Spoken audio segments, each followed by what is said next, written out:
Dragi prijatelji, lepo pozdravljeni. Na peto postno nedeljo Jezus primerja človekovo življenje pšeničnemu zrnu in pravi takole: Če pšenično zrno ne pade v zemljo in ne umre, ostane samo, če pa umre, obrodi obilo sadu. Poglejmo pot pšeničnega zrna od začetka. Ko pade v zemljo, mora izročiti svoje življenje, tako da razpoči lupinico, da vzljubi zemljo, da požene korenine in pri tem pravzaprav umrje. Ampak rodi se v obliki bilke, potem klasa in v klasju veliko žita.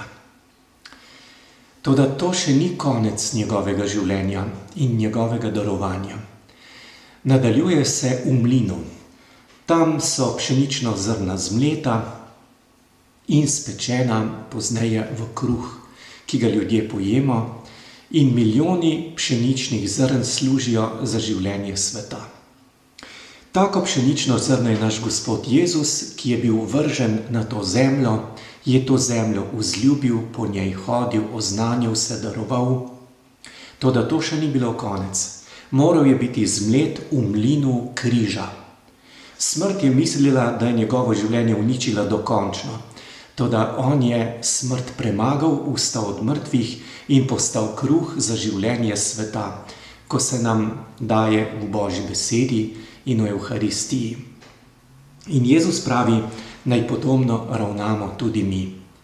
Kjer sem jaz, pravi, tam bo tudi moj služabnik. To pomeni, naj se tudi mi darujemo svobodno v tem življenju. Darovanje je velikokrat povezano z veliko žrtvijo, ni prijetno vedno, ampak samo v odkritosrčnem darovanju samega sebe najdemo smisel svojega življenja in Jezus pravi, da je od tega odvisna tudi naša nebeška sreča. Čim bolj se bomo darovali, tem večja bo tudi naša sreča v nebesih. Naj povem še to, da v ponedeljek začenjamo verouk. Otroci, lepo povabljeni. Blagoslovljeno nedeljo in vse dobro.